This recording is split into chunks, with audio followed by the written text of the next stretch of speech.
Bonjour tout le monde. Eh bien, aujourd'hui, on va parler de qu'est-ce que c'est le coaching holistique. Je suis pas mal la première coach holistique au Québec, ce qui fait qu'il n'y a pas beaucoup de monde qui sait vraiment ce que je fais. Donc, je me suis dit que ça valait la peine de faire une petite capsule pour expliquer c'est quoi un coach holistique. Quand on veut atteindre un objectif, que ce soit un objectif de mieux-être ou un objectif dans sa carrière ou dans sa vie amoureuse ou tout autre objectif, il y a différentes dimensions qui peuvent nous aider vraiment à l'accomplir.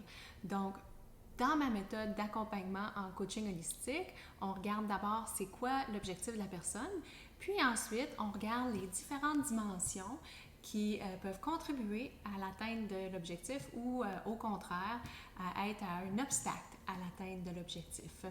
Donc, ce qui est important pour commencer, c'est de savoir qu'est-ce que ça veut dire holistique. C'est pas une religion, c'est pas une espèce de vaudou doctrine.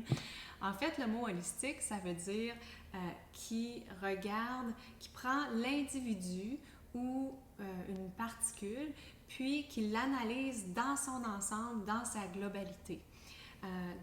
Si on revient par exemple à un objectif de mieux-être et puis qu'on se limiterait à regarder seulement l'état du corps physique, bien, il y a plusieurs dimensions qui seraient oubliées. Peut-être que le corps physique va extrêmement bien, mais que d'autres dimensions de notre être ne sont pas en équilibre, ne sont pas en harmonie. De mon expérience, de mon parcours, après 47 ans dans ma propre recherche d'atteindre mes objectifs personnels, d'atteindre la santé optimale pour moi, eh bien, j'ai fait l'exploration des différentes dimensions de notre être qui peuvent contribuer à une accélération de l'atteinte de nos objectifs ou au contraire à les obstruer. Donc, le corps physique est une dimension importante. Ensuite, l'harmonie émotionnelle. Il y a toutes sortes de raisons qui peuvent faire qu'au niveau émotif, on peut soit avoir des réactions excessives enfin, toutes sortes de situations au niveau émotif. Je suis sûre que vous pouvez penser à plusieurs qui pourraient aider ou obstruer l'atteinte des objectifs. La circulation de l'énergie. Plusieurs sont familiers avec le Reiki.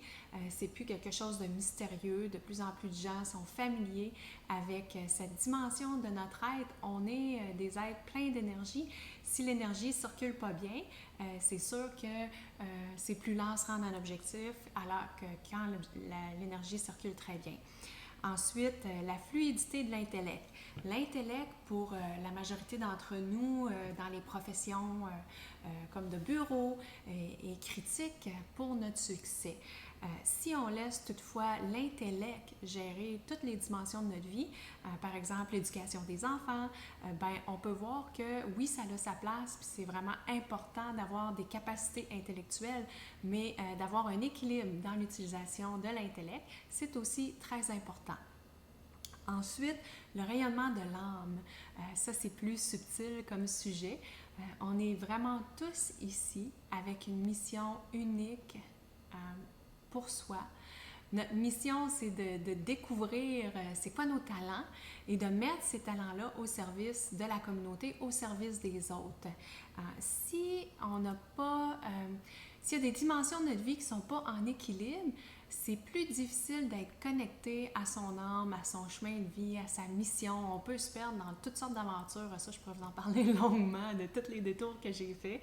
Donc, comment on se ramène à être capable d'entendre son âme? C'est quoi? Qu'est-ce que je suis venue faire ici? Qu'est-ce que mon âme veut que je réalise? Tous et chacun, on peut vraiment facilement reconnaître la présence de l'âme. C'est la présence de ce petit esprit-là en nous qui n'a jamais l'impression de vieillir. On regarde le corps puis on se dit « Mais mon Dieu, qu'est-ce qui arrive? » On a toujours le goût de découvrir, d'apprendre, de s'amuser. Ça, c'est l'âme. Puis l'âme, elle a des désirs, puis elle veut nous apporter en quelque part. Donc, est-ce qu'on donne toutes les conditions optimales au terrain, à notre terrain de jeu avec toutes ces différentes dimensions-là pour permettre à l'âme de se réaliser? Ensuite, la libération des programmations limitatrices. On a eu toutes sortes d'expériences dans notre vie, hein? On apprend vite. Si je mets la main sur le rond de poêle puis je me brûle, ben je vais comprendre rapidement que je suis mieux de ne pas le faire, ça fait mal. Donc, on a beaucoup de programmations, certaines qui sont tout à fait utiles. Je suis mieux de ne pas me remettre la main sur le poêle, mais d'autres, par contre, que c'est des distorsions un peu d'une réalité qui s'est produite avec nos perceptions.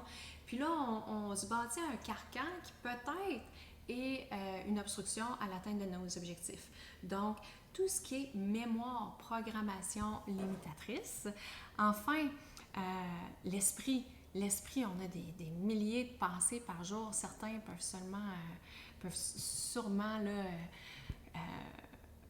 bien saisir le point de l'esprit. Quand on a plein de pensées sans cesse qui n'arrêtent pas, ben comment on peut se concentrer puis focusser sur c'est ça mon objectif, comment je fais pour m'y rendre quand j'ai toutes sortes de pensées qui me disent les mille et une raisons pourquoi je réussirai pas, puis qui me distraient. Je vais aller jouer sur PS4, je vais faire autre chose. Donc là, mon esprit est tout partout, est éparpillé. Donc, comment qu'on fait pour arriver à comprendre l'esprit, à l'apprivoiser, puis aussi à le nourrir d'une façon appropriée pour qu'il ne nous fasse pas virer fou finalement. Donc, la dimension de l'esprit est très importante. La qualité de la respiration. Ça, pendant de nombreuses années, ça a été vu plutôt comme un sujet ésotérique, mais en fait, maintenant, il y a beaucoup d'études, en particulier au niveau de la cohérence cardiaque avec The HeartMath Institute, qui prouvent qu'à différentes respirations sont associées différentes émotions, puis qu'une pratique de respiration, de certaines techniques de respiration régulières peuvent vraiment apporter notre système en cohérence. Aussi, c'est prouvé que quelqu'un qui a une meilleure cohérence, qui a des meilleurs résultats dans ses mesures de cohérence, c'est un indicateur à long terme d'une meilleure santé. Donc, comment quelle est notre respiration? Comment est-ce qu'on est cohérent? Plus une personne est cohérente dans ses indicateurs vitaux, là, c'est une mesure dans le fond des systèmes automatiques du corps, plus une personne est cohérente, plus elle va prendre des décisions alignées avec son âme, donc mieux se réaliser. Puis quand on est en lien avec l'âme, on a l'impression que tout flotte, tout se réalise à merveille. Enfin, les habitudes de vie. On n'a pas besoin d'en dire très long là-dessus. Hein. Il y a des habitudes qui nous aident, puis d'autres qui nous nuisent. Fait que comment on fait pour transformer nos habitudes de vie pour accomplir ce qu'on veut? Et finalement, la qualité de notre environnement. Donc, où on habite, dans quel quartier, qu'est-ce qui est autour de nous, est-ce qu'il y a plus de restaurants santé ou du fast-food dans ma cuisine, est-ce que j'ai accessible pour moi de la nourriture qui est bonne pour mon corps, pour ma santé, ou j'ai plutôt des choses qui sont bonnes au goût, comme des chips, du chocolat. Tout en modération est correct, mais c'est d'avoir l'équilibre. Donc, au niveau de mon environnement, et aussi les personnes qui sont autour de moi, est-ce qu'ils me supportent? Est-ce qu'elles ont des mots qui m'aident à m'élever? Ou est-ce que plutôt les gens qui m'entourent m'abaissent? L'environnement, c'est tout ce qui est dans mon milieu immédiat, tant au niveau physique, au niveau des gens. Donc, on peut voir qu'il y a vraiment plusieurs dimensions de notre être. Il n'y a pas juste une seule chose qui contribue à notre mieux-être. C'est l'équilibre de toutes ces dimensions qui font qu'on arrive à une vie équilibrée, qui font qu'on est connecté à soi, à son âme, à son chemin de vie. Donc, j'espère que ça a pu vous éclairer sur qu'est-ce que le mot holistique et qu'est-ce que le coaching holistique. En fait, pour vous aider à atteindre vos objectifs, on va regarder les différentes dimensions qui sont là pour nous et puis voir dans quelle dimension on a besoin de plus travailler pour vraiment vous réaligner et apporter cet équilibre qui va accélérer votre chemin parce qu'une fois qu'on est bien aligné, qu'on est sur sa voie, sur son X comme plusieurs disent, ça se passe plus rapidement, les synchronicités, les coïncidences. L'univers est vraiment là pour nous supporter dans ce qu'on est venu accomplir.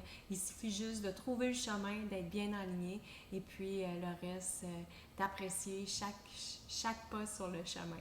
Donc, au plaisir de vous rencontrer et de vous accompagner vers vos objectifs.